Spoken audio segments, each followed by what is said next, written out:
Send my bro a kite quick. Ties of war, we ain't forget about you, keep your light lit. Rappers can't see, most of them scared to witness. Go on, close your eyes, there's one right here for the trenches. Bad bitches, natural hair or extensions. Hood niggas that'll probably grip like some dentures. Brothers on them fences, 23 and 1 out. Praying that that commissary hit before it run out. Bitches on the gram, dog filter with their tongue out. Couldn't stay home because they found the dugout. Closed casket, burner in the low jacket. My co-captain, riding on these whole rappers. My hoes fabulous. Now I don't mean that derogatory, but I'm a player and there's no my women riding for me. I avoided Maury, I got 2 jets. If I can't make it through for them, then I'm useless. Sit down that roof, Chris, with a couple bosses. After the war, just to count our losses. It's not many. You see a smile on my face, but I'm not friendly. Going on my waist, sipping white Henny. I just hope this shit go right. Living in the dark, you don't know light. Gotta got my heart with my bow tie. Waiting on the swab in my whole life. I just hope this shit go right. Living in the dark, you don't know light. Gotta got my heart with my bow tie. Living in the swab in my whole life. My whole life. It's so melodic. When I be dropping this ebonics, this ghetto phonics, it got me on the level supersonic. My bomb atomic, and you know where you can find me. Somewhere probably folding this paper origami. My name is pure as the Sani, my wave is like a tsunami. I went from 0 to 100, feeling like Ricky Bobby. I made a deal with the Reaper. Got a couple wives, they some keepers. Talk a lot of shit, but you can't walk a mile in my sneakers. Bitches go to Miami, come home with change features. Now she got a BBL, her ass fatter. Trying to show up all them niggas that laughed at her. Now when they see her, they only wanna fuck her. They just wanna touch her, they don't wanna cuff her. They just wanna come and kick it with her like a punter. Turned her to a runner, now it's all aboard the train. Fenty on her face, but it's not concealing the pain, it's a shame. That's why I'm in the hood like some rap snacks. I know niggas kill you and your mama for a scat pack. Dark tint, matte black, they do it for half that. Had you like 90s Missy in a fucking trash bag. I'm from Philly, we don't do bank accounts, just cash app. I spit a verse and I just watch the time slow. This that guy flow, this that shit that rappers die for. This that uncut Taha Wall straight from Pablo Escobar. I be at the bar like Moscato. They think it's effort, but no, this that block work. Make the countermeasures, take pleasures, making an op hurt. Light is in the sky, cause every verse is a concert. My mind work at speed, y'all can't fathom. Listen to the words of a champion. It can't, the streets need another anthem. I just hope this shit go right. Living in the dark, you don't know light. Gotta got my heart with my bow tie. Waiting on the swab in my whole life. I just hope this shit go right. Living in the dark, you don't know light. Gotta got my heart with my bow tie. Living in the swab in my whole life. My whole life.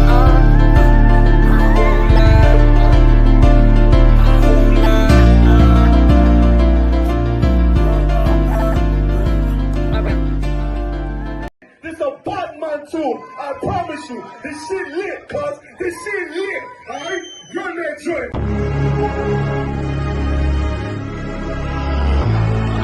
Niggas looking for the light. Me and my niggas prepared for the dog. Yeah. So we gon' get it on for the last days, nigga. You already know what it is. 140 for the rubber. They in the building, we in the spot. We can go to war and see who make it out. Earn your stripes, dog, you with us or not. We can get it on when it's on, it don't never stop. First you get that power, gotta hold it down. Watch your step, boy, you on holy ground. They in the building, we in the spot. We can go to war and see who make it out. It's a problem, tell them pop off. I die for I let my colors fly, boy. For a nigga take me, they a drop dead. AR, clean them up like a mop pig. Say he cool, he bad, he really so tough. They like, damn, look what he did to Billy go rough. Little bitch think she Kiki Palmer, silly hoe. She know I'm that bull, but I ain't from Philly though. From the city where they sing about that ribbon like Petty Poops. Know them niggas plotting, gotta deal with me. Can't catch me slipping, got to steal with me. Just left Alabama, bought a chopper from some hillbilly move. He made my life feel the blade. Leave them all bruised, come through like a plague. Rebel off the leash like a dog out the cage. Call me Johnny Blaze, I'm one West May. Watch your step get stretched like a limousine. So my brother bring that blade back wet, that's by any means. Little nigga, this that cult, need to talk. Niggas know I got blood in my cup, I just sip it like it's grenadine. They in the building, we in the spot. We can go to war, let's see who make it out. Earn your stripes, dog. You with us or not? We can get it on when it's on. It don't never stop.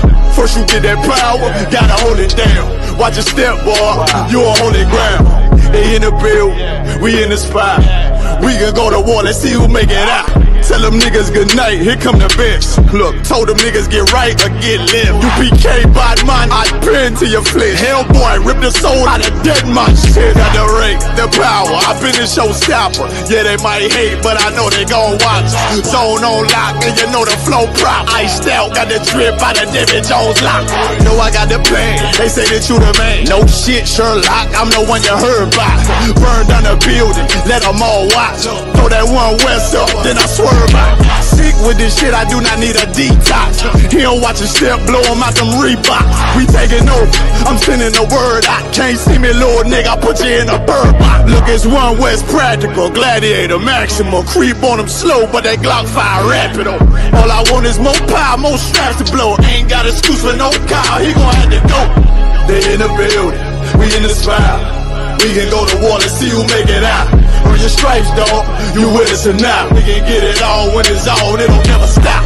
First you get that power, gotta hold it down. Watch your step, boy. You on holy ground.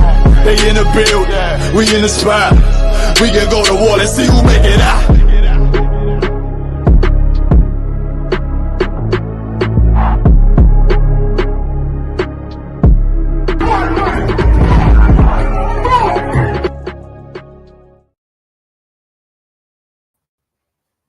Hey, Shalom Israel, this is the Wednesday night history class. Fill up the drink and bring it in here. Late, ton of traffic everywhere.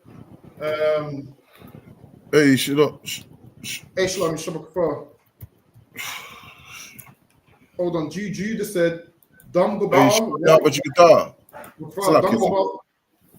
Juju just said, Dungabar, why you call me mad? Because I don't believe in Jesus. Read Hosea 3, 4, and 5. You don't need to. Okay, Juju, that's fine. All right, this is the Wednesday night history class. Check out London Journey Hadid radio show, which is Monday UK time, 2 a.m. We have classes here Monday through Friday. We have them live in the physical school, Monday, Wednesday, Thursday. We have online Tuesday and Friday. We're going to jump right in. We're going to get straight into the history class because we're running a bit late. So lock your, if you could get that one from me, Baba Kushal. Kind of one calm.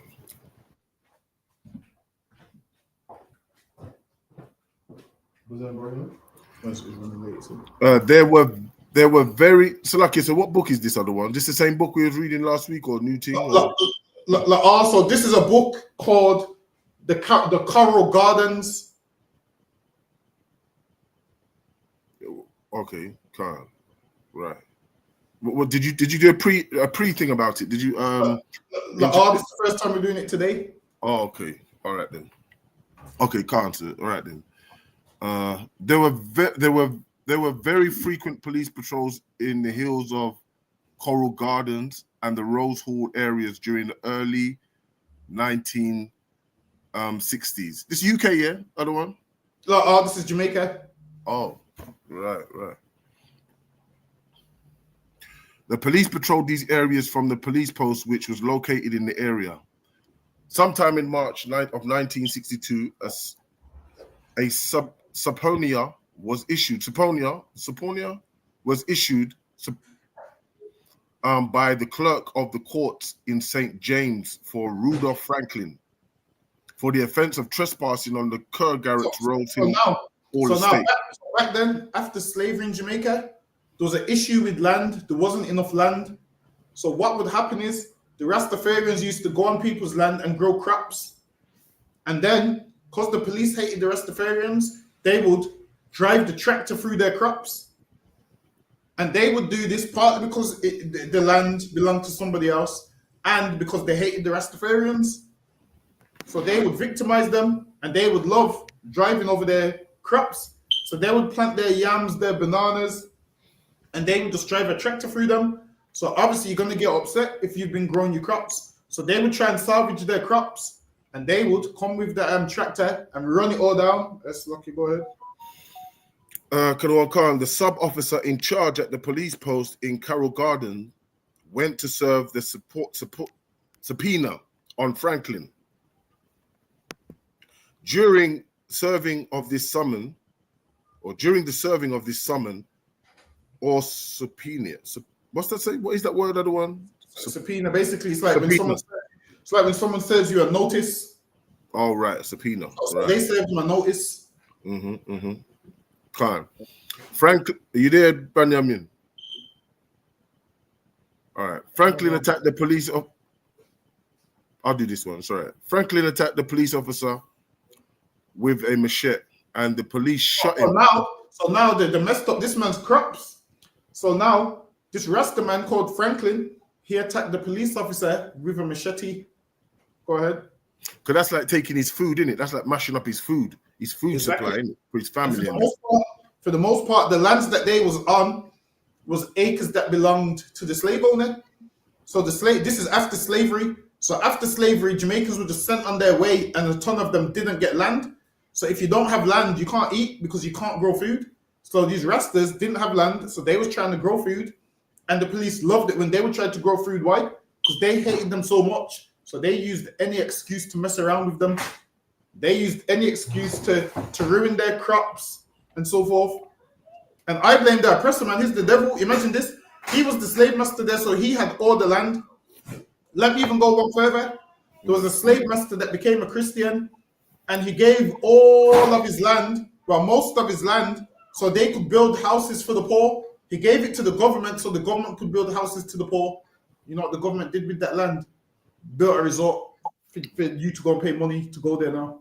That's what they done with it, man. Instead of giving that land to the poor Jamaican men that the man gave it for that reason, they turned it into council houses where you have to pay to live there and resorts and all of those things. That's lucky. Go ahead. Khan. He was arrested and charged with the offense of assault. So now he was arrested, and then they shot him. So because they shot him, and he felt like they shot him wrongfully, they told him, "Yo, we've patched you up, but you're going to die. Once your wounds open, you're going to die." So this man knew the police shot him and knew that eventually he was going to die. So what did he do? He rallied up supporters. Go ahead. Salaki, he was going to die because of the bullet wound or because they want to kill him? Because of the bullet wound. So they said, we've patched you up now, but once your wounds open, there's nothing we can do. You're going to die. So he knew he was on borrowed time. So he got a ton of sympathizers. And then the Rastafarians went on a rampage, man. Salaki, go ahead. Right. Khan. Assault with intent to cause grievous bodily harm and for being armed with a dangerous weapon with intent. He was taken to Montego Bay Hospital where he remained for several months. See, so he was in hospital for several months because of that gunshot. So now if you know anything about the Caribbean, back then medical care wasn't the best. So now something that you would survive now, you probably would have died from back then. So lucky, go ahead. And if I may as well, having a machete is not like having one man around here having a machete or a knife. It was used for crops, wasn't it? Chopping down crops and for farming and things like that, wasn't it? Exactly what they changed it into. So they would use the machete for crops and to chop someone in their head, depending on what they need it for in the day. So they could use it for crops or to chop someone's head off. And this man was mad that he's losing his crops. And then he went to the police and they shot him. So he was like, all right, then I vowed to get vengeance and revenge because the police was messing with them for time. So lucky, go ahead. He was eventually charged before the court when he was tried, found guilty and sentenced to time served and 3 months in prison. On his release from prison, Franklin vowed to avenge all those that considered responsible for his troubles. So now he vowed to get revenge on all those he considered responsible for his troubles. Go ahead. These include the property overseer who called the police, Williams, the police officer who shot him, and other employees of the Rose Hill estate. And now the people that evicted him from the estate, he was mad at them. He was also mad at the police. Go ahead. Khan. When Franklin was released from jail, there was a group of radical youngsters who were sympathetic to the socialist ideology and was active in Montego Bay. So now there was youngsters that was sympathetic because they heard this black man got shot. He just wanted to plant crops. The police shot him, they were sympathetic. So they was like, nah, man, this ain't on. So they were sympathetic, meaning they wanted to side with him. Go ahead. Kadawan Khan. At that time, also, there were a similar group in Almontown, then known as the Marxist-Leninist Political Organization, MLPO. A man whose initials were OWC was a part of the leadership of Montego Bay Group and was highly respected by the members. I met OWC. So now this book that we're reading is a man that he was a police officer. So he was a police officer at the time. So a lot of the stuff you're reading is going to be his first-hand account. That's lucky. Go ahead.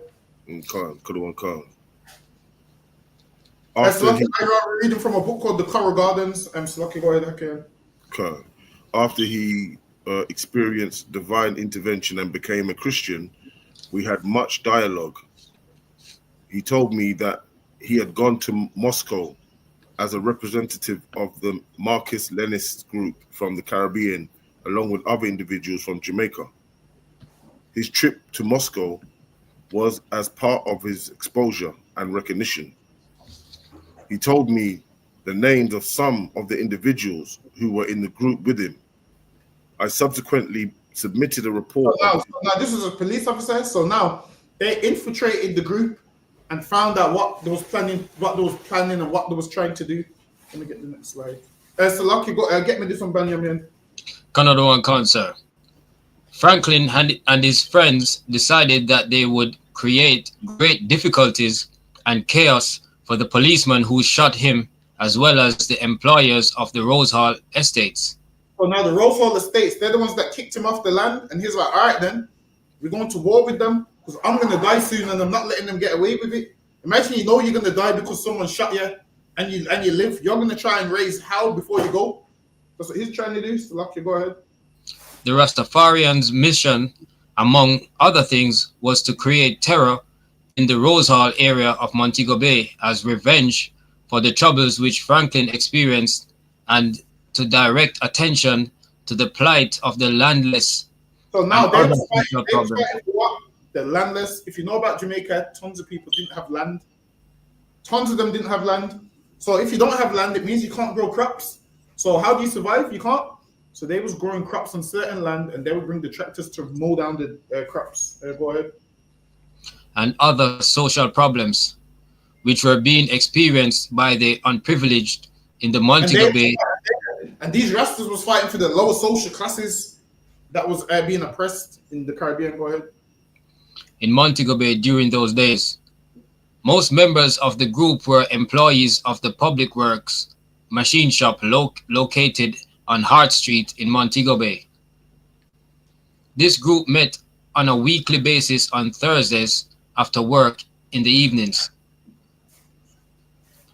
The group was very sympathetic to Franklin's complaints. Most of the members of this group were individuals from a section of the community where the residents were the less fortunate economically. They were members of what could be called the have-nots. So a have-not means you don't have it. So these men didn't have land. They was considered have-nots. That's what we would be considered today, have-nots, because we're poor and so forth. Go ahead. A term made popular in Jamaica by Siaga. The police was of the view that there was a relationship between the youngsters in Almontown, Kingston, and the Hart Street group in Montego Bay. That's a lucky. Get me this one, Banyamin, and then I'm gonna get Hakian to get me the next one.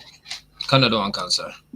In those days, a police constable was never off duty. So now this is letting you know about the police work in Jamaica, that you're never off duty. So a lot of the police used to live in the barracks, and if they needed police, guess what? They're calling you out of your barracks, even though it's your day off. Go ahead. Working 16 hours per day was a common possibility. For time's sake, jump to the bottom part. Canada one, sir. I joined the party under command of Sergeant Burke, who left the Coral Gardens area where we were told there was a gas station on fire. So now they was told that there's a gas station on fire. Now who set this gas station on fire? The Rastafarians, man. Go ahead.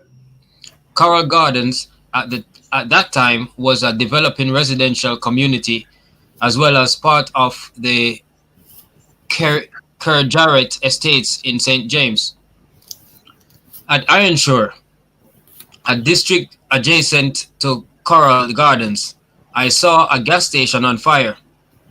Firefighters who simultaneously arrived on the scene with the police started to extinguish the fire. The police took up their positions on the perimeter of the gas station premises as a means of instituting crowd control. As soon as this was done, I saw a man come out of a cane field behind the gas station. He appeared bewildered, distraught, frightened, disorientated, wild, disillusioned, and lethargic. He told us that he was an employee at the gas station as an attendant, that while he was on duty earlier at about 4 that morning, a group of Rastafarian men came to the station just after he sold gasoline to a motorist and had gone back in the station. He said the group was carrying some plastic containers. They knocked on the fixed glass window and glass door of the building and requested him to come out and sell them some gasoline. He said the demeanor and appearance of the group of men generated some apprehension in him, so he refused to open the door. The men then cut the gasoline hoses and manipulated them to obtain the gasoline. They've cut the hoses and manipulated them to get the gas that they wanted, because these Rastas was on a mission. So imagine this, a group of Rastas surround your building, man. A group of Rastas surrounded the petrol station. Go ahead. Which they poured in the plastic containers. They poured some of the gasoline along the ground all around the gas station.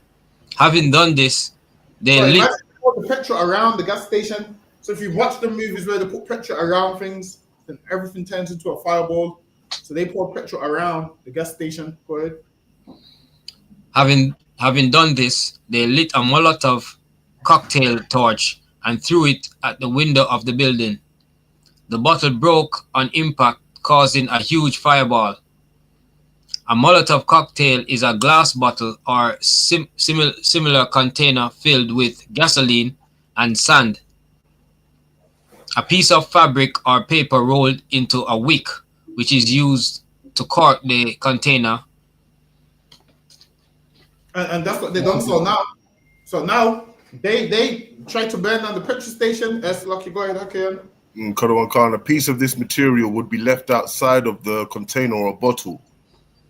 The cork is lit and thrown at an object.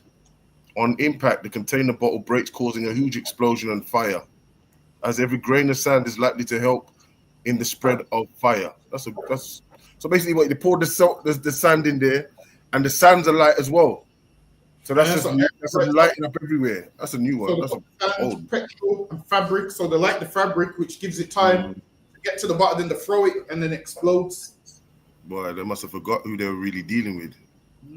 Edomites. They must have forgot.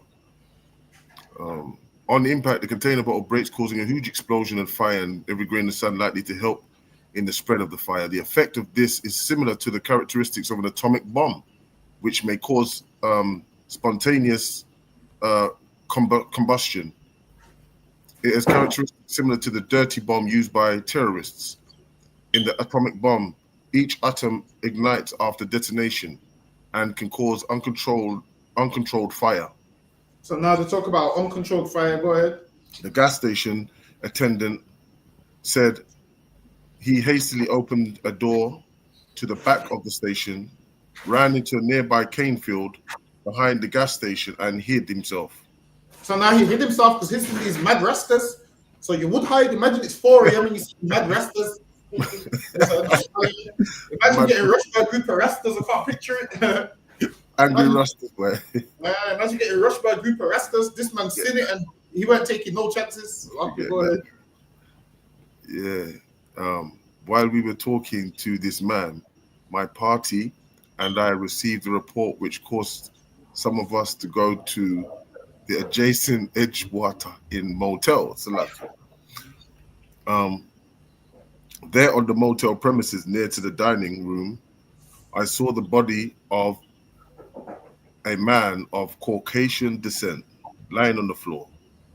His body was later identified as Kenneth Marsh, a sales clerk from Kingston.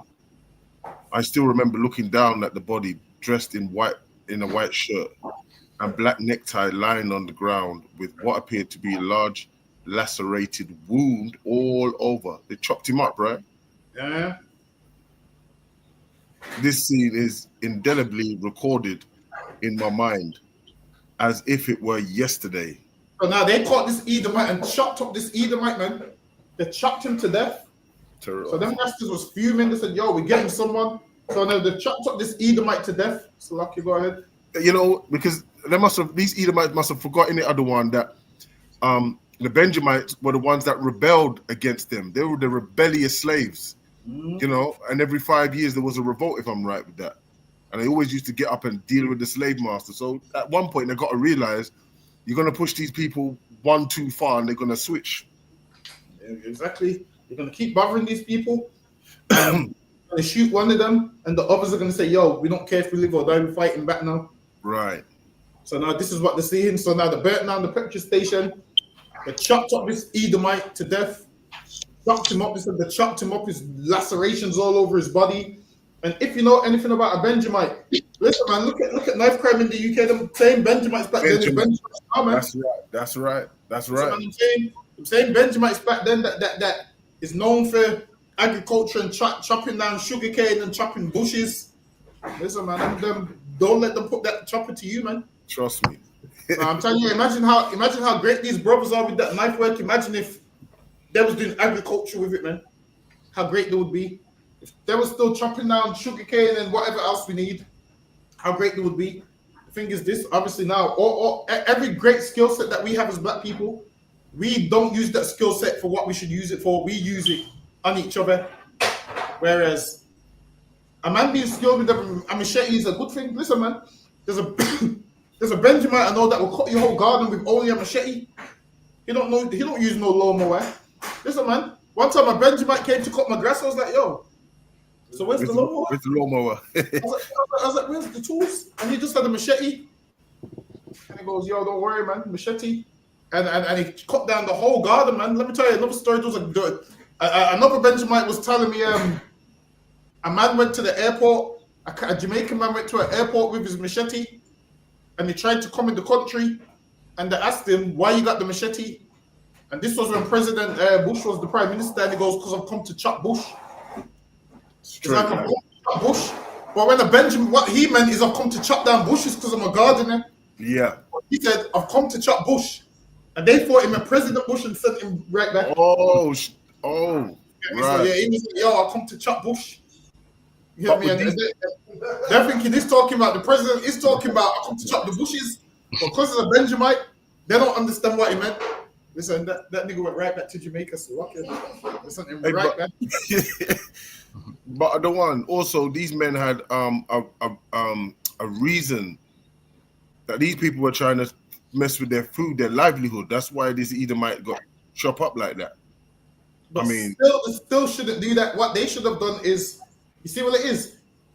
It's unlawful to murder, like premeditated murder. So now, if at the time the man shot him and he killed the man at the time he shot him, then that's not premeditated, that's self-defense. But for you to rest up and say, all right, after this I'm gonna go kill them, that's unlawful. Because that's murder in the Bible. So now, the devil, but them killing the clerk had nothing to do with him getting shot. So he's just taking it out on everybody. Everybody. Dog, cat, ducks, fowl, everything. Everything I get it. Like there was another story that I read the other day. There was a sister the slave master gave her kids away. So the slave master gave her kids away. So they gave her kids away and she had to look after their kids. So what she's done with their kids is like, yeah, don't worry. Come here. Yeah, you see how Jesus was in the water and was baptized. She said that to the kids. They was like, yeah, she drowned them. Raw like that. And then that there, I see why she would do it, but that's murder. You ain't supposed to do that. Boy, okay. Yeah. I'm telling you, slavery was rough, man.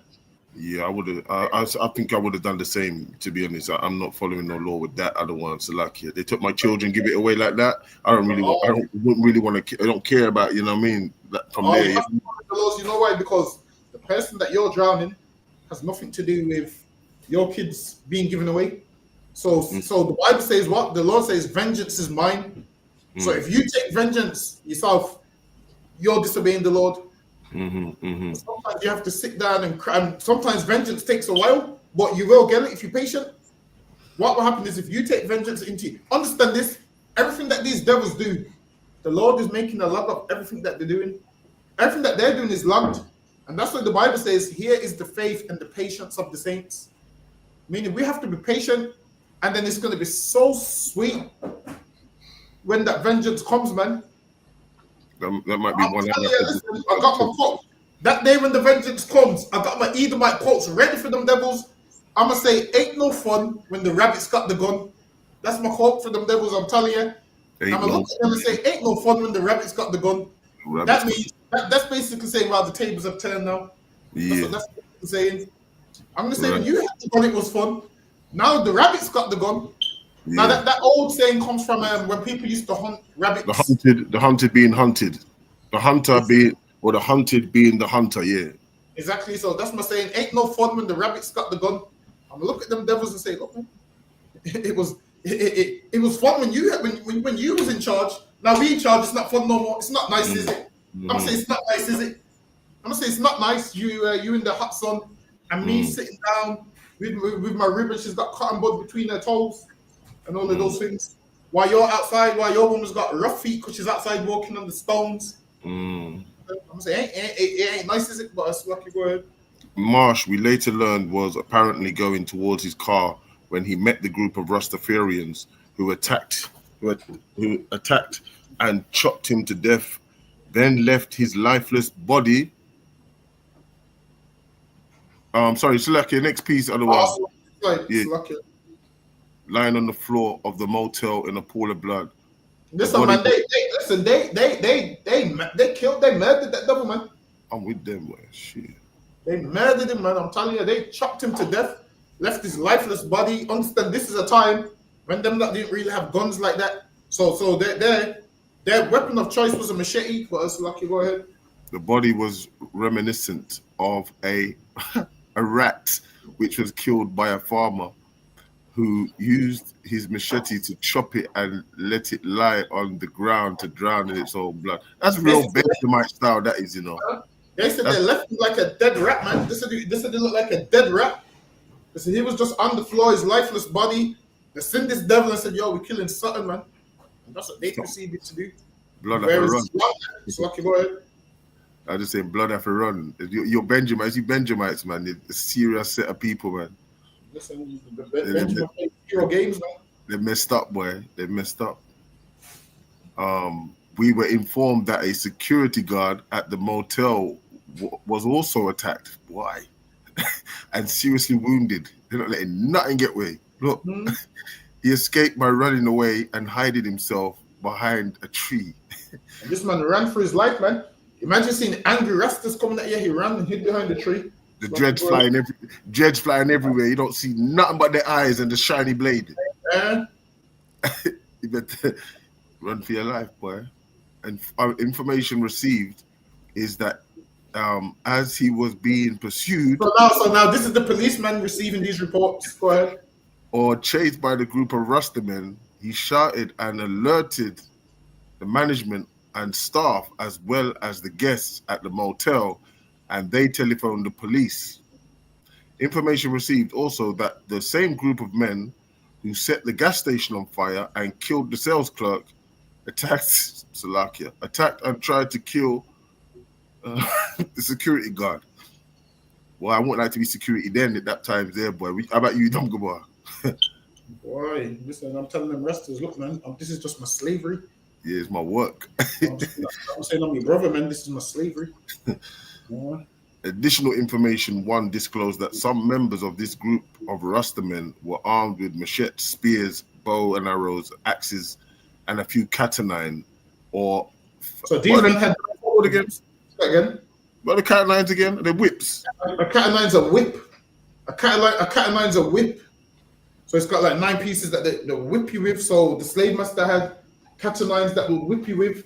So now these Benjamites had them. So okay, go ahead. Or flagellum. That is a whip made out of cowhide and small strands of wire plated together. There were also little pieces of metal stitched into the many throngs of this whip.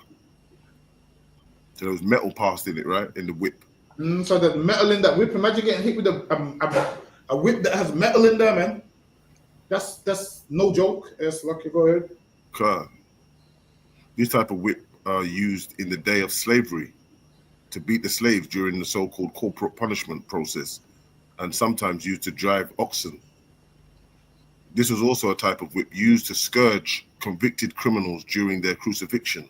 So now they said this whip, they used it to scourge criminals, and they said that this was a whip used to used on the oxen. So imagine if you're whipping an animal with this. Just imagine if an animal can feel it, how much more a human can feel it, man. That's what I'm saying. So that's what the devil's beating slaves with. Them cat o' nines. Imagine if animals run from them things. Can you imagine how much more humans feeling it? That's lucky. Go ahead. Some other members of this group were armed with bolas, a type of primitive weapon originated in Africa. And some primitive weapons we were told that were going in the direction of the village of Coral Gardens. So imagine this, you hear beer rastas are coming towards where you live or where the police station is. If these rastas was heading for the police station, go ahead. The senior police officer at that time was Mr. James N. Ricketts. Sorry, next slide, everyone. That's lucky. Go ahead, so I can let Banyamin get this one. Counsel. He arrived on the scene about 40 minutes after we did. Superintendent Ricketts, after assessing the situation, ordered reinforcement from the Barnett Street police station, which at the time, these rastas were going so bad they needed to get reinforcements, man. Listen, you know it's not going well when people have to get reinforcements out. That's lucky. Go ahead. which at that time was the police headquarters in Montego Bay. He gave specific instructions that the men of the reinforcement should be armed and report to him. And now they begin to arm these police officers with rifles, man. Go ahead. I went back to the station and informed Inspector John Fisher, who was the senior sub-officer on duty that morning. I was an assistant office clerk at the time and had access to the keys for the armory. Inspector Fisher instructed me to issue 5 rifles and 25 rounds of ammunition to 5 riflemen. I did as was instructed, and I assigned one of the rifles to myself. John Fisher assumed command of this party of men. We were dispatched in a Land Rover to the area to join Superintendent Ricketts and to pursue and capture the Rastafarian men who were causing terror. Because they said these men were causing terror, so they were sent out with rifles and in a Land Rover to capture them. Go ahead. This was the instruction given by Superintendent Ricketts via telephone instructions to the station and by verbal instructions. This was the instruction given by Superintendent Ricketts via telephone instructions to the station and by verbal instructions. As a young constable, I was anxious for action and filled with anxiety and excitement. I wanted to be in the mix of everything. I wanted to see action and be a part of it. Imagine this as a police officer. You want to see action and be a part of it. That right there lets you know this man wants to kill, man. He's a police officer. When you're a police officer, most of them feel like I have the right to kill because I'm a police officer. That's lucky. Go ahead. I was so obsessed with a desire for excitement. Oh, so lucky. Go ahead. Before we began our search for this gang of Rastafarians, we received information that they had already attacked and killed Mr. Edward Fowler, who was the overseer of Kerr Jarrett's properties in Rosal. Now they killed another Edomite, man. Now they killed another Edomite that went to them properties. And imagine these Rastas is walking around killing, man. Go ahead. Fowler was on his way to tether his goats and then go to his office on the property earlier that morning, as he was accustomed to do. When he was attacked, he was chopped and killed and his body left in the pathway. Mr. Stewart, another overseer on the Tri-Hall estate, was also seriously injured when the gang attacked his home. He escaped death after he shot and injured one of the assailants. We were informed that this overseer's home was being attacked when he fired his pistol at the attackers. He escaped with his family. Now the Rastas are mad that they didn't have no land, so they're burning down people's land. They're mad that the police have been victimizing them and shooting them, so now they're fighting back. So now they're going to the overseer's properties and they're burning them down and trying to kill the overseers that are in there. Lucky, go ahead. And Salakia, sir, even today, right, in Jamaica, where the Chinese have bought the place, right, and they're not giving the Jamaican brothers and sisters out there the jobs, they better be careful something else don't happen out there, because I think there was something else happened out there a little while back, you know, where the Maroons got involved, you know, and you know, this will just show, they'll just bring out the Benjamite in them, and that'll be a problem for all of them, for everything. Shit, I feel like now there's too much guns over there now. Back in this day, it would have been a lot. These revolts would have been a lot easier, way easier. But the technology and the weapons now, the cameras, the drones, all of them things now. Rastaman definitely ain't equipped to be doing that now. But now the revolt still can happen once the people get fed up.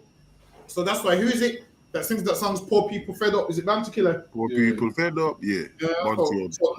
So now. These Rastas here was fed up, man. And all these revolts always comes from black people being fed up. Every riot in the UK is race-related, which comes from black people being fed up.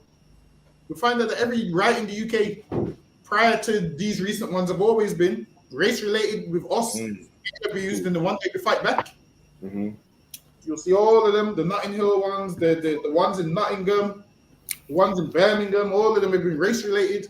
That's lucky, go ahead. Popular people have been oppressed, right? And then they just want to, they're just like, F it, we don't care. It's something after dead.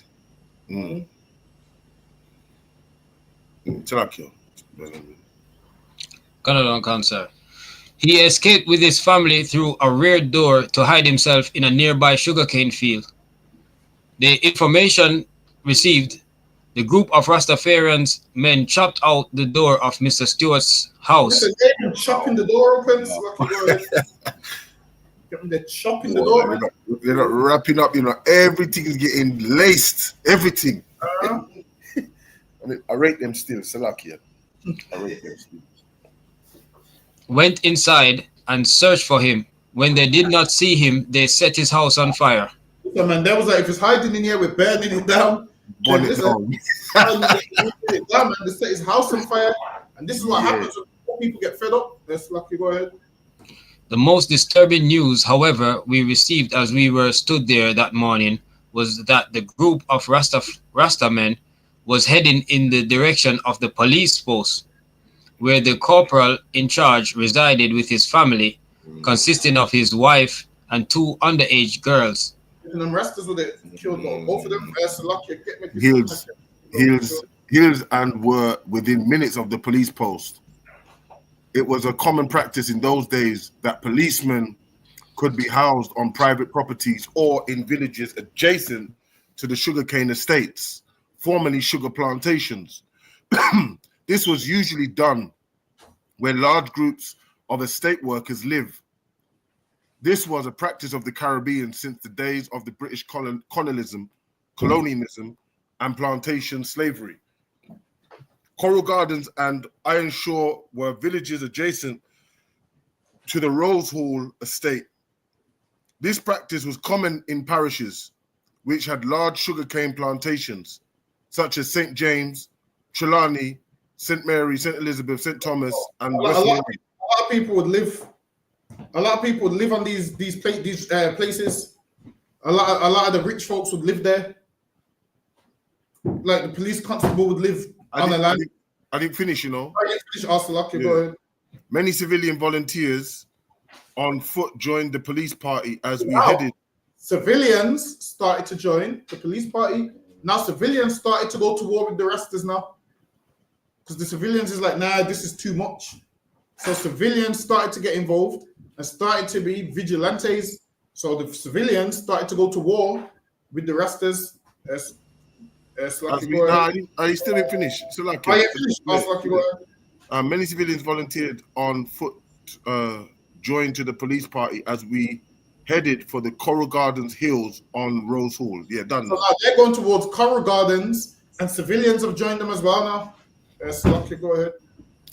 They were motivated to preserve the economic lifeline and catching men. Is this all yellow? Because I don't know if it's light. I don't know because I can't. You know what? Look, just from the motivated part, but yeah, that's what the yellow wallet is. My highlighter ran out. So to whoever loves the brother, some highlighters. Right. Highlighters. To whomever loves the brother in the history class, some highlighters will do. I'm gonna set up a GoFundMe for highlighters. Lucky, go ahead. They were motivated to preserve the economic lifeline, and catching these men was a worthwhile, popular desire. Well, now catching these Rastas was a worthwhile and popular desire because why? The people, the civilians, didn't like the Rastas. If you know anything about, listen, my grandparents couldn't stand Rastas, man. Hated them with a passion. So a lot of these people hated Rastas anyway, so they wanted to capture them. That's Lucky, go ahead. The apparent thought was, if these men were not caught, everyone would live in fear. Therefore, these Rasta criminals, Salakia, these Rasta criminals must be caught at all costs, boy. These were the elite, you know, SAS. They were wrapping up AWOL, you know. This was the apparent invisible or latent mission statement of these civilians, and they were doing their part in helping the police to catch the criminals. These wonderful civic-minded citizens rose to the occasion in which they felt obligated and motivated to be involved. So these are black people, right? This would be everybody. This would be all the civilians. So this would be black people, white people, but mainly black people that were civilians. So black people that wasn't Rastas, because the people that wasn't Rastas didn't like Rastas, because they believed it was unkept, unwashed, and so forth. So they didn't like them anyway. So for them to come out and be civilians and attack them, they loved it, because they didn't like them anyway. That's Lucky, go ahead. Black on black crime still. The citizens were also motivated against the gang of murderers, as at that time in Jamaica, the memories of Red Hills Gang, a group of Jamaicans led by Rev Claudius Henry and his son, Ronald Henry, who attempted a few years. Let me skip the rest of this slide because this goes off topic. This is just talking about when two brothers tried to overthrow the government in Jamaica, and they tried to make a league with the president of Cuba and so forth. So Lucky, go ahead. At about 7:30 a.m. that morning, I was sitting in the back of the lead Land Rover with 5 other constables. Inspector Fisher was sitting in the front passenger seat of the Land Rover, being driven by a corporal of police. Just as the vehicle was negotiating a bend, I saw some Rastafarian men coming towards the vehicle from the right hand. As they go around the corner, they see the Rastafarian men that killing everything coming towards them. That's Lucky, go ahead. Yeah, the right hand or southern eastern side of the vehicle, as well as in front of the vehicle. So what? They was at the front and back. So they was coming from everywhere. They were running towards the vehicle and simultaneously shooting arrows. No, they're serious, man. From the bows they carried. They were also armed with other missiles. Some of them were throwing at us spears made of long lengths of iron with sharpened points. One member of this group had a cowhide, whip or cat-o'-nine, which when he flashed it in the air, it made sounds like an explosion of a small arms. You know that whip, when people crack that whip. Yeah. This man was cracking that whip real good, man. They said it sounded like some small firearm. Yes, lucky, go ahead. These men were armed with ancient tools, old shit stuff, not even rifles. Imagine if they did have rifles and other things like that. The corporal stopped the vehicle. One police officer got out, held up his rifle, pointed it at the approaching Rastafarian. So now he's jumped out his car, he's pointed the rifle at the Rastafarians. Go ahead. Well, you can take it if you want. Benjamin. Still okay, sir. Oh yeah, go ahead, Benjamin. Your time, Benjamin. So start at the first paragraph again. All of a sudden. The top. Canada and Cancer. All of a sudden, hell broke loose and chaos began to reign. Oh, you're somewhere else. And where are you reading from? It's somewhere else. Hold on. Look on this.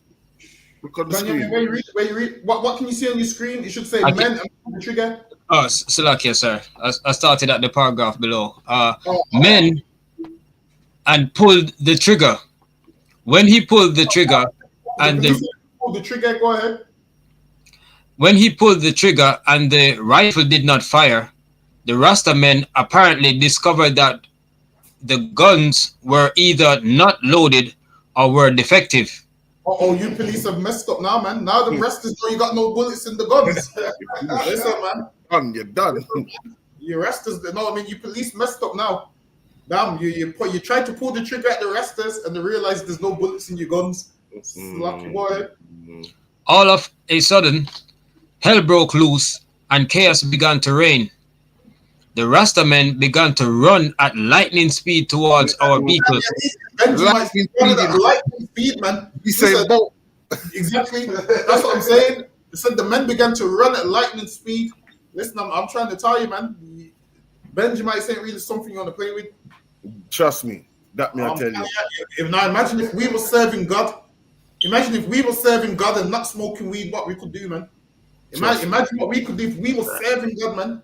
There's so much we could do. Because while these brothers is doing all of this in their unrighteousness, imagine how righteous they're going to be in the Lord's army, man. Just imagine how unrighteous. Just imagine how the Maroons was. These brothers here is the brothers that rebelled against the slave master was. Now imagine that army that follows instructions from the Lord. Just imagine. I'm telling you, it's no nation ain't gonna want to step out of line, man. No nation ain't gonna want to step out of line. Wants to realize the Lord's with us. Imagine the skill set we got, and the Lord's with us on top of that, and the skill set. No one won't be able to stand before our army, but it's lucky. Go ahead. Canada and Cancer. The Rasta men began to run at lightning speed towards our vehicle with their machetes held in chopping positions over their heads in the air. Benjamites had their machetes in a chopping position, man. Get me over their head. Listen, ready.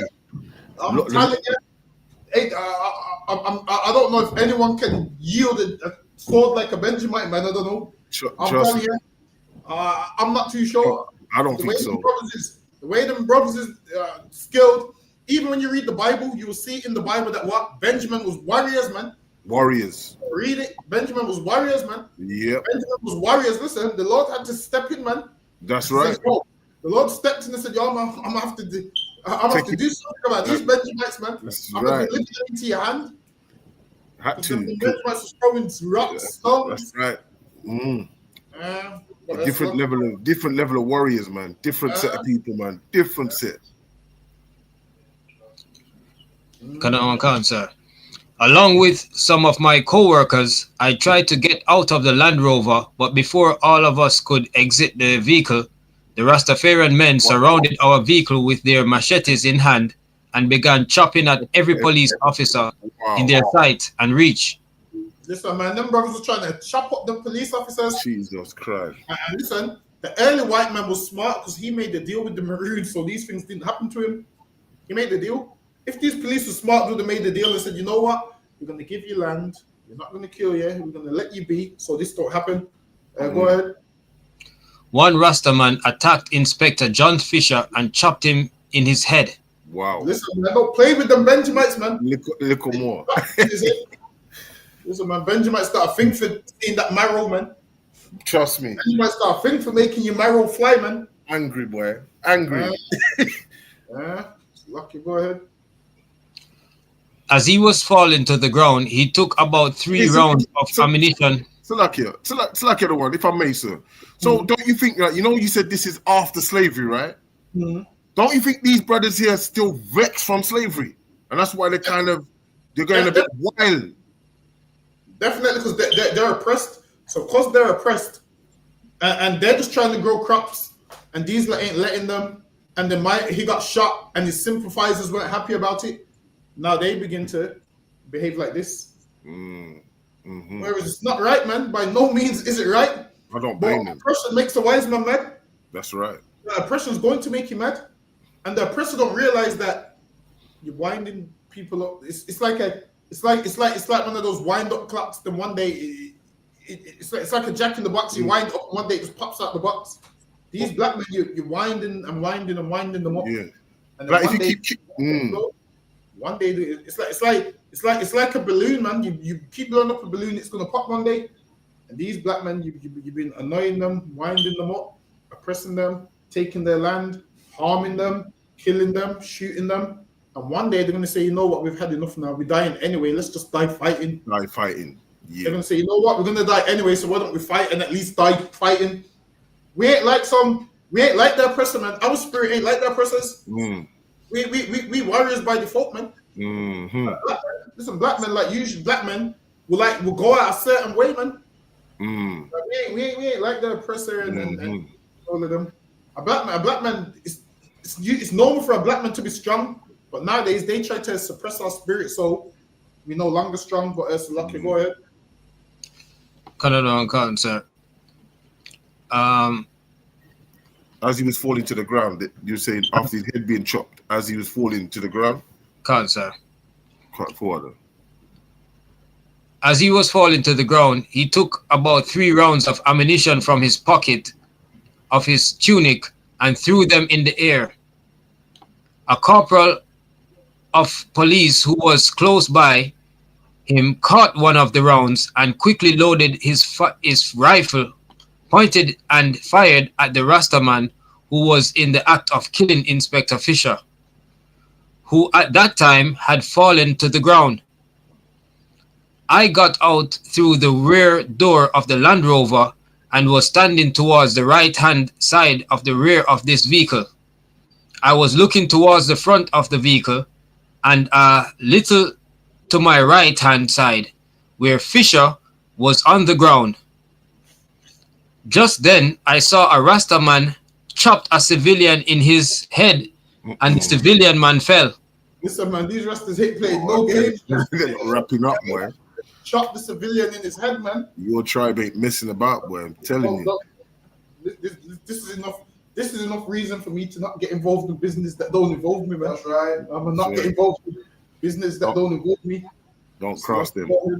You know how hard that chop has to be if you chopped in your head and you drop to the ground, man. Nowadays the machetes you see are kind of blunt now. If you notice, the ones you see now are a little bit blunt, but this one here, chopped him in his head, man, and he fell to the ground. You go ahead. Right, chew like butter. This man was standing about 3 to 5 feet in front of me. And imagine a police officer and a man's 3 to 5 feet in front of you, see a man chop him in his head and he dies. Jesus Christ. Why? I don't know if this job's for me. You're gonna think, Benjamin, what you done if you see that, Benjamin? I would take off the uniform. They said I'd have to put my foot in my hand and run. That's it, man. At that stage, being a police officer ain't worth it, man. I'm telling you. First of all, half of you ain't got no bullets in your rifles, and you seeing your crew getting chopped in their head and civilians getting chopped. At that stage, you have to say, I might have to sit this one out. But that's lucky. Go ahead. Canada on concert. 3 to 5 feet in front of me and a little to my right of center, The civilian was subsequently recognized as a Mr. Carswell. I saw him take a pistol from his waist, which he pointed at a Rastafarian who was approaching him with a machete raised in his... Imagine this, you got a pistol and you still managed to get chopped in your head by a man that's got a machete. Listen, man, you're doing something wrong. Slucky, go ahead. chopping position. Still pointing his pistol, Carswell paused, apparently waiting for the police to open fire first. Well, or maybe he's waiting for the police to open fire first. Go ahead. Or maybe he was confused as to why the police did not begin to fire at the gang. He then looked to his left where I was standing with other members of the police party. Apparently, he was unaware that the police did not have ammunition in their rifles. I came to this conclusion that he pointed his pistol, then looked across at the police party with a quizzical expression of surprise and confusion on his face. It was at that very moment he was chopped by a Rastafarian man who approached him from behind and to my right. Imagine that getting chopped in your head from behind, man. Boy. Range must be everywhere. Lucky, go ahead. Madness. Then hell broke loose and chaos reigned. Missiles coming from everywhere.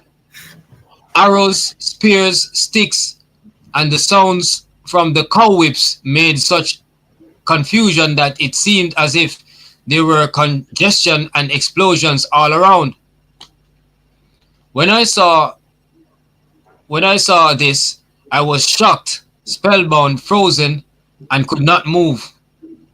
Mr. Carswell was still being hacked to death by this Rasta man.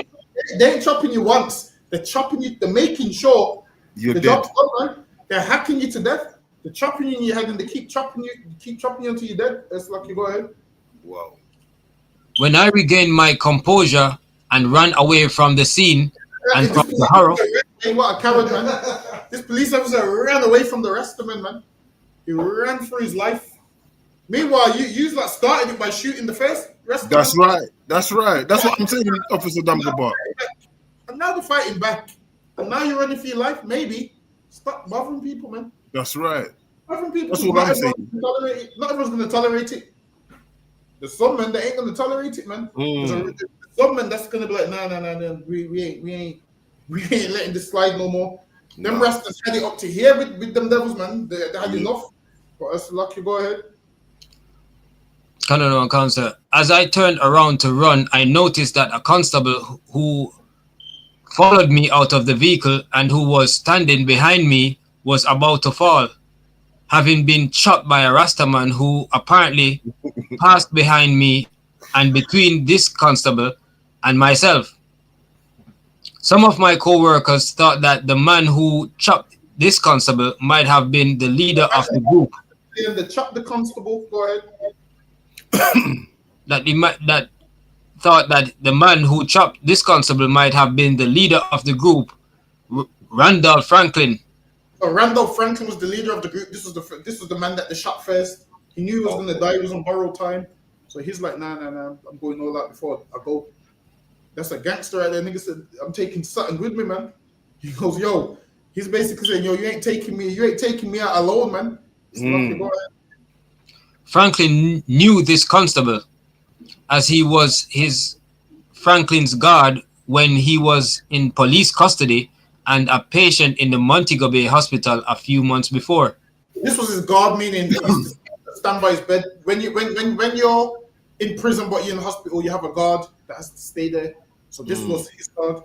So that he knew him, but it's lucky. This constable regularly did guard duty at the Montego Bay Hospital and was assigned to guard him. Franklin apparently did not intend to kill this constable. Anyway, this constable was chopped across the shoulder close to the back of his neck. He was bleeding all over on the back of his shirt.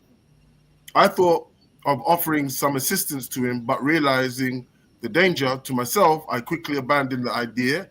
Selfish, being futile. He's saying, yo, I'm not going to help him because what if I die?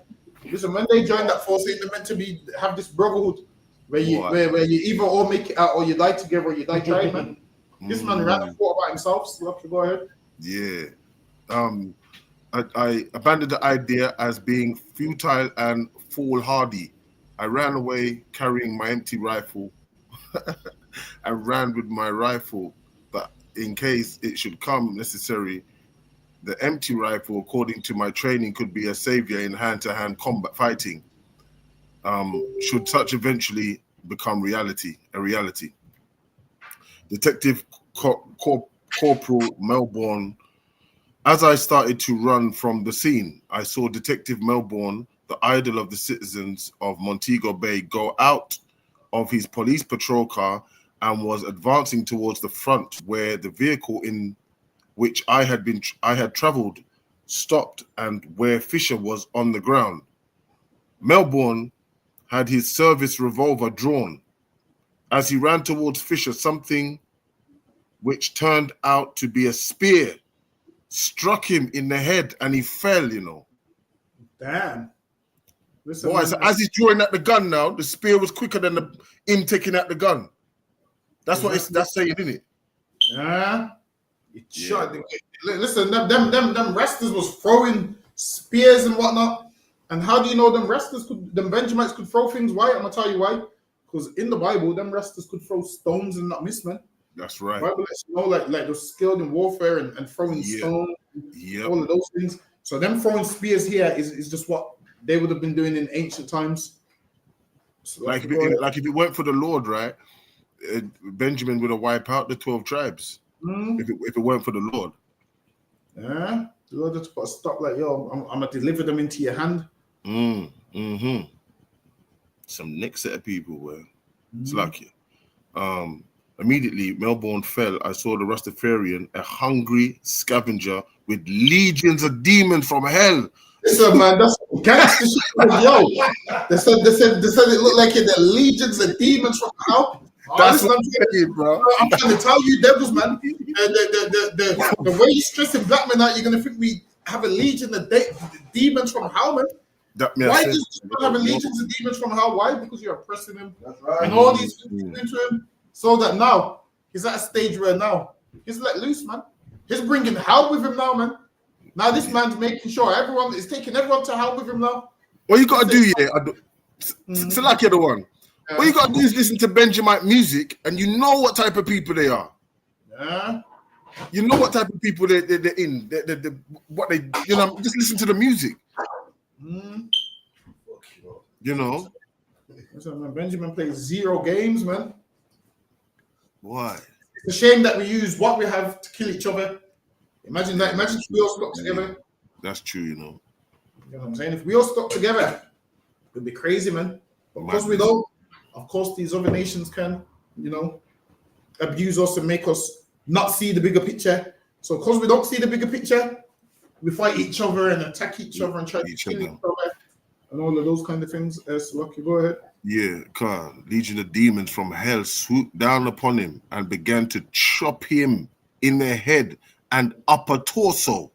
The animated spirit of life in me. Did you hear this? In this part, Salakia. In this part, the animated spirit of life in me immediately became non-existent as I witnessed the life of the decent, peaceful, respectable, helpful, and loving man being chopped out of his body, you know. That's serious part there, you know. Yeah, man, them Benjamites was playing 0 games, man. He said his spirit left him. Yeah. And it would, man. You see them angry Benjamites. Listen, I'm not surprised. Yes, Lucky, go ahead. Next slide, sir. Next slide. Ran, yeah. So now this man ran away like the coward that he is. He ran away. So Lucky Benjamin, get me that one if you could, Babu Show. Got another one, Khan, sir. Down the track and away from the slaughter, I felt angry, disgusted, frustrated, and disorientated. I felt this way as I reflected on the horror and stupidity on the part of John Fisher, how his action would affect hundreds and maybe thousands of people then and in the future. So Fish is the one that forgot the bullets for the rifles. Yes, Lucky, go ahead. People will mourn the great loss to the human race and of man, Salakia, and of a man of impeccable qualities and good character. Detective Corporal Melbourne was one of the 2 detective photographers in Montego Bay at the time. After I saw the manner he was being chopped, there was no doubt in my mind that he was killed. Listen, man, he's seen this man getting chopped, and he knew he was dead, man. He goes, yo, the way this man was being chopped, I know nobody's surviving that. He just knew it. As he's running, he's seeing this man getting chopped, and he knows there's nobody surviving them kind of choppings, man. Salaki, go ahead. He died leaving his wife and family, relatives, and a host of friends. Now the police officer's upset because obviously a man that he respected highly has been chopped up and killed. Go ahead. His body, when retrieved, was mutilated beyond recognition. And the way they chopped him up is unrecognizable. So Lucky, go ahead.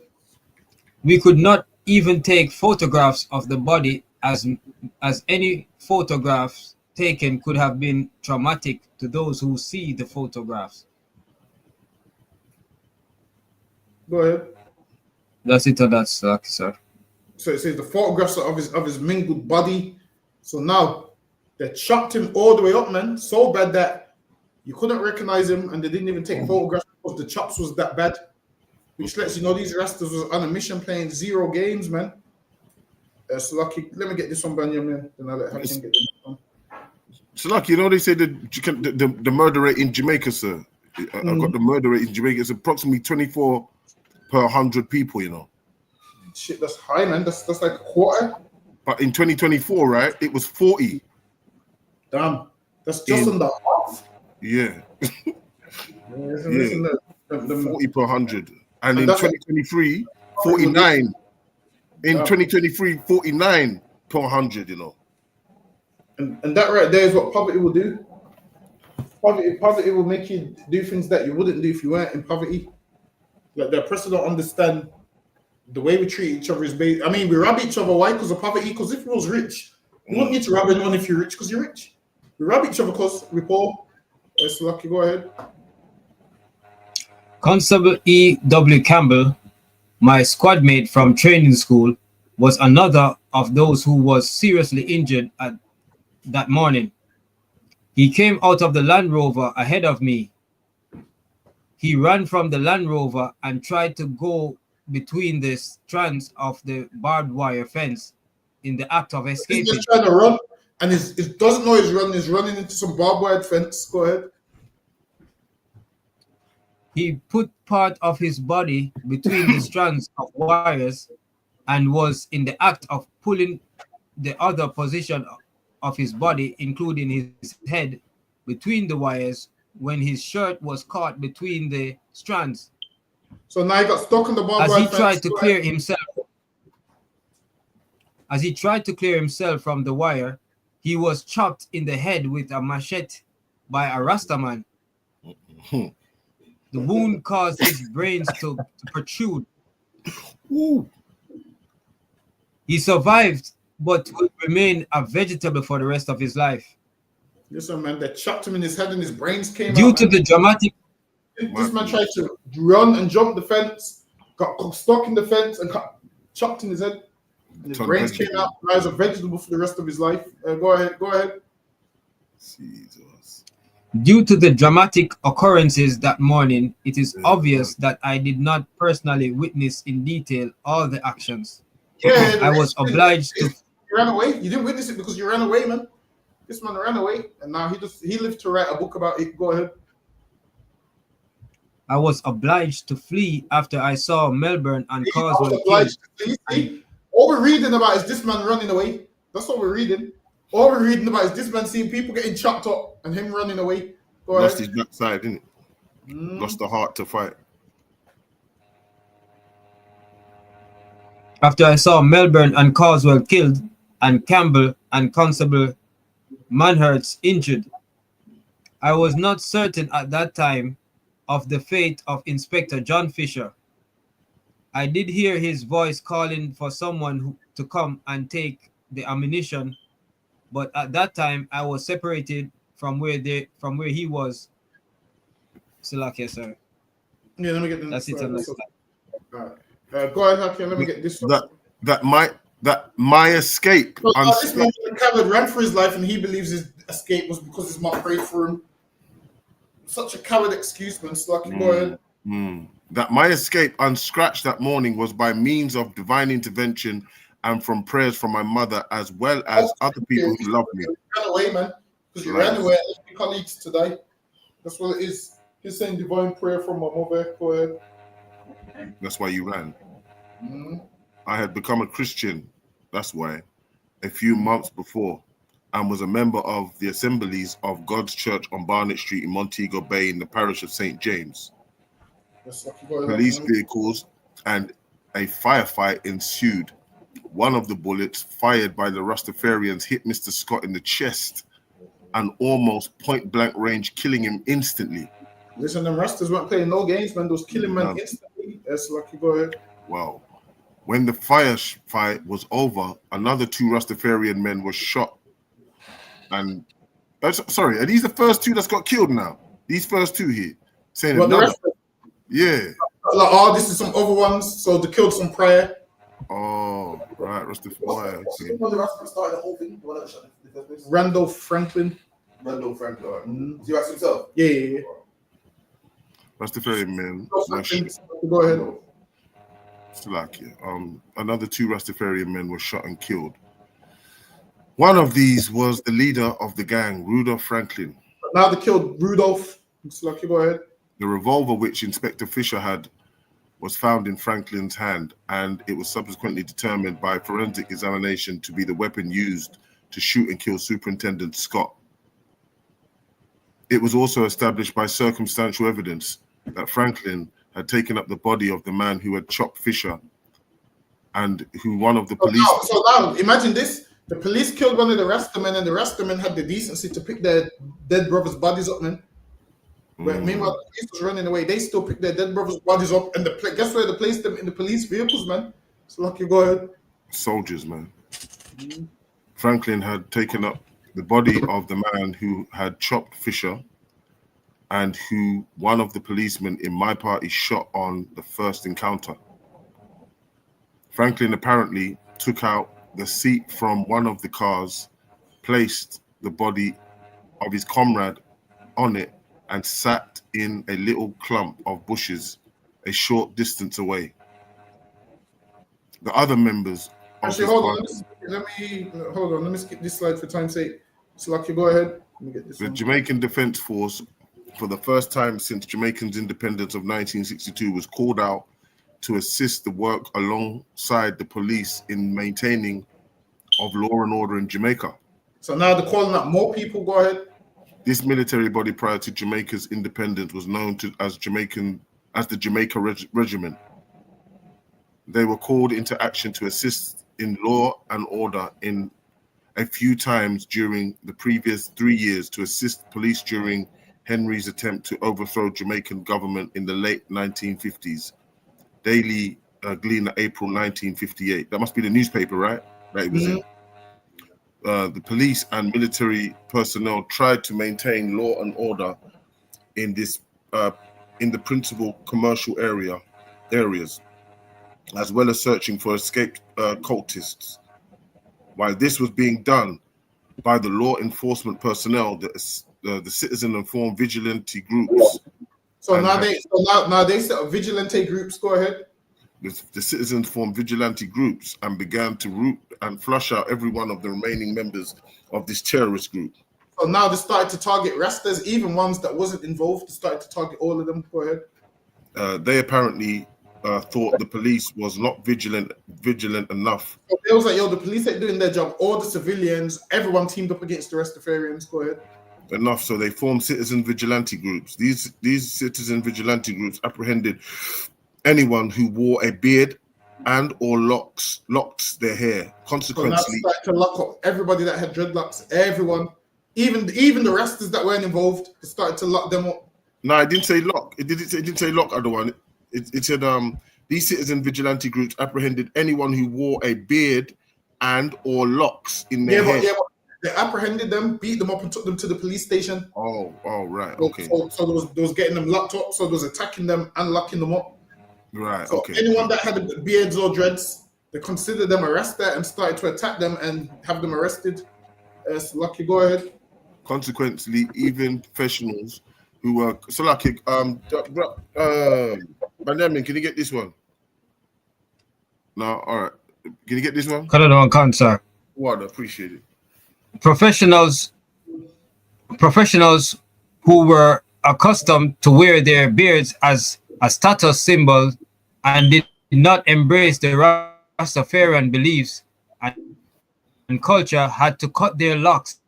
So imagine the ones that weren't Rastas but just had it to avoid being arrested and manhandled by the citizens. One sec, Benjamin. I think there's a lag on your side.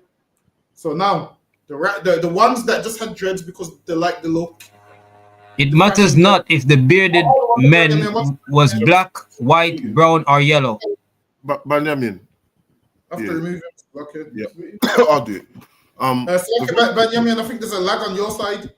It's Lucky, go ahead, okay. This is Mike. I'll get this, Benjamin, yeah? Okay.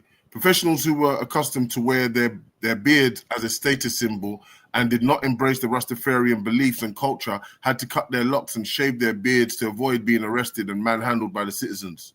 See, so now they was getting brocked up by the citizens and manhandled. Even if you just had dreads and weren't arrested, go ahead. It matters not if the bearded man was black, white, brown, or yellow. His beard would get him arrested, and no one would ask why or hello. His beard could be slender as a nail. By vigilante justice, he still goes to jail.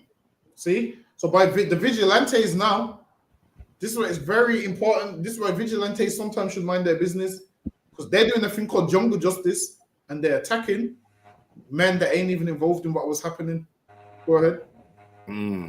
They still do that to black people till this day. Attack black people for stuff that we didn't do. So Lucky, go ahead. These are Edomites.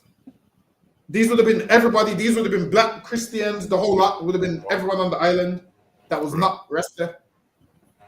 These are one of the few times in Jamaica's history when the color of one's skin was of no significance.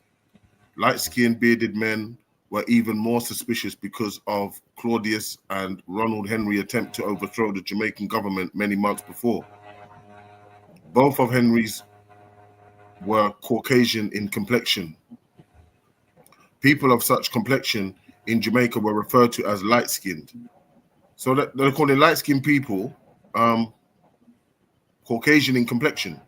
Yeah. So that's why, if you know anything about Jamaica, they'll tell you, my mother was white, and the white that we're thinking of ain't what they're talking about. Their white is light skin. Oh, right. I don't think I've heard that before. So yeah, that's an old one. So you'll speak to some Benjamites and they'll say, my father's white. What they mean is light skin. Light skin, right.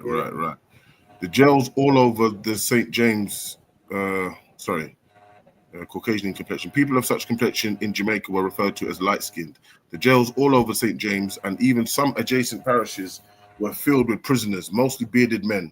Some were not even Rasta men.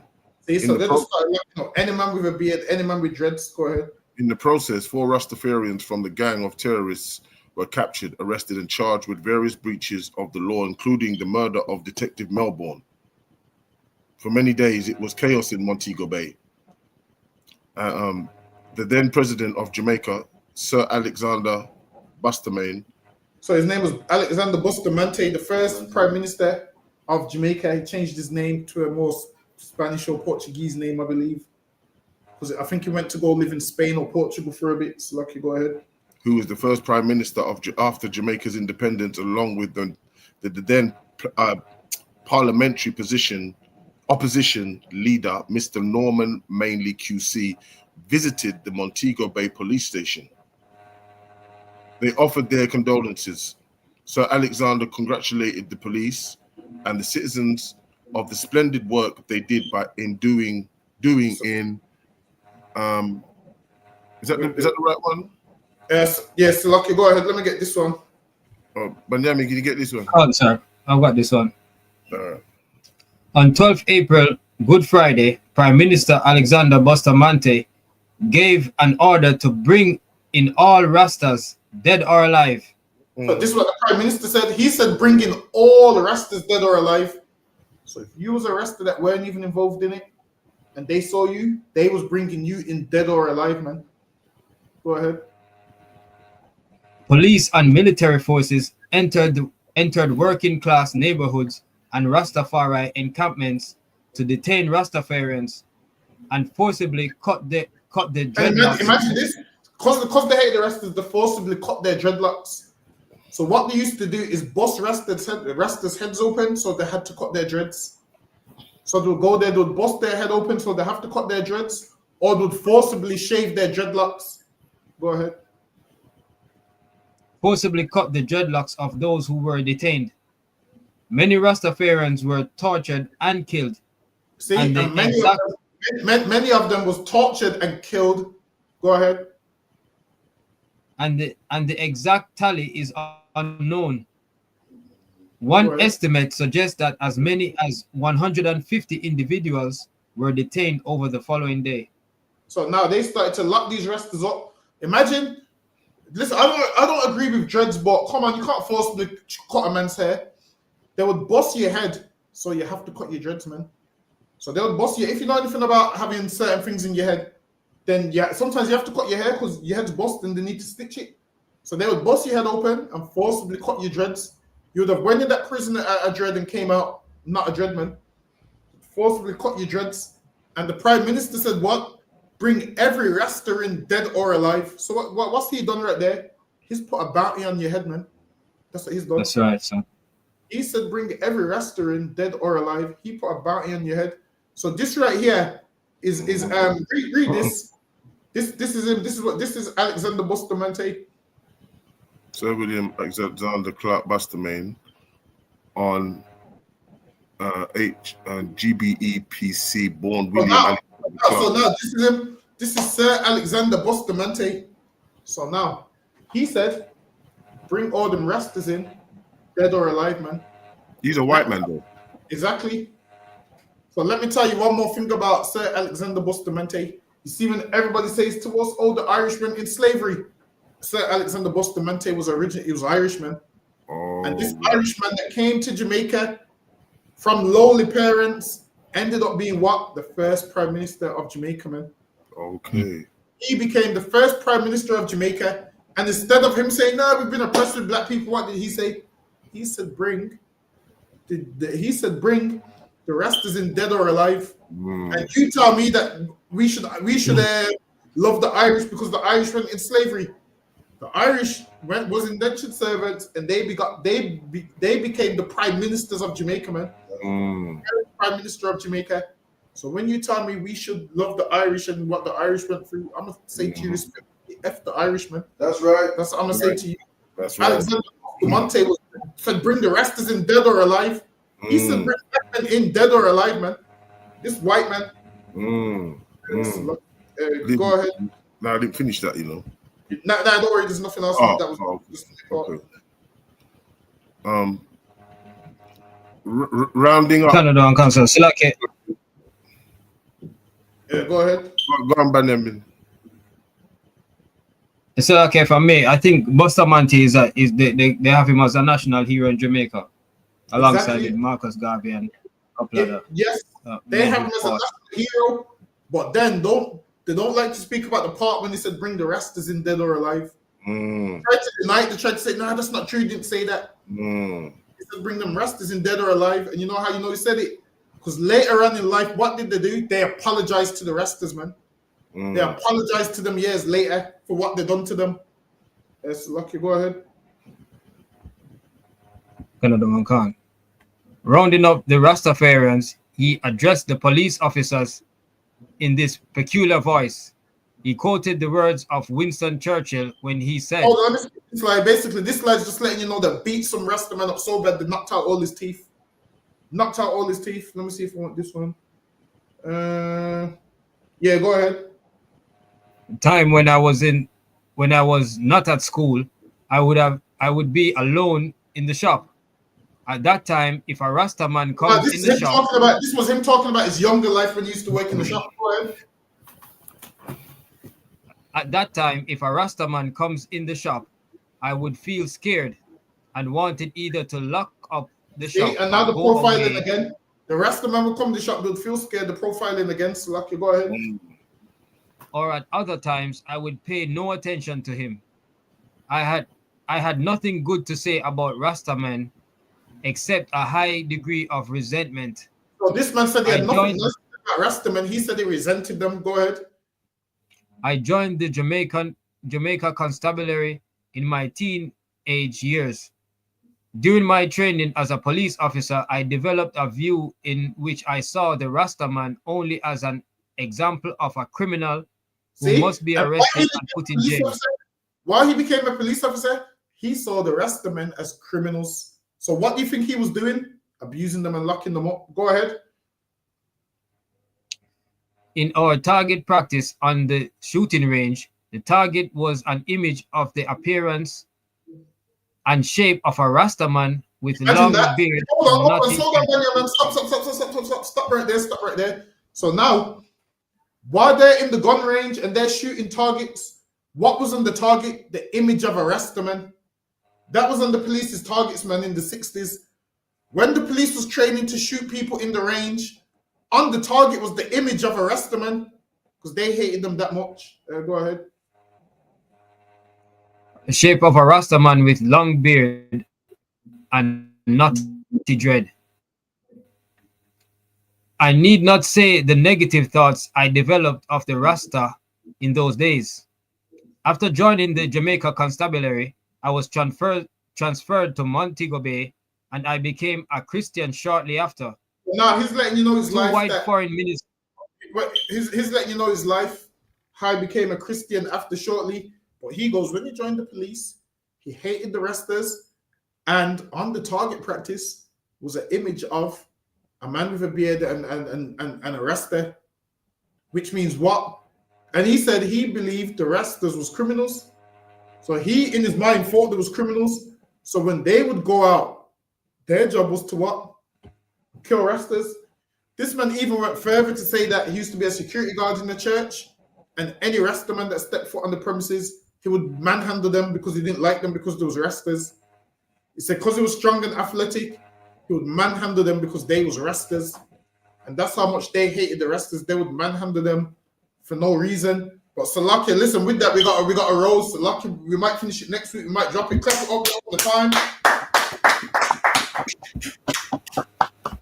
Heavy class on the one. Also in Christ. Heavy man. Also in Christ. All right.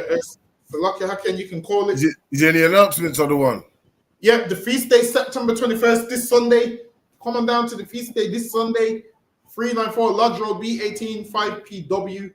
7 p.m. Come on down, man. We're gonna have a whale of a time. Come on down, man. And go ahead, you can call it. And with the men of Israel, Madiam,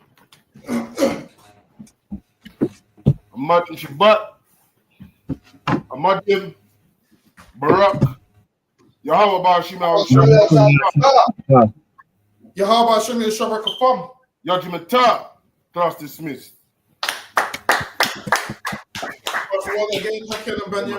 Appreciate it, sir. Heavy class. All right, then for what again, Israel, get with us tomorrow, 7 p.m. We'll be here tomorrow, scripture breakdown. Also, we'll be here on the Ends Friday, feast day Sunday, 394 Lodge Road. Shalom, Israel. Intellectual murder people edition. Cock and fire full of gun like Remington. Fully charge up, he got to kill a man. Ratty gang, for me gang, pussy run up if you're bad. Kryptonite coming, I do the most fighting at the middle of the night to make the place get noisy.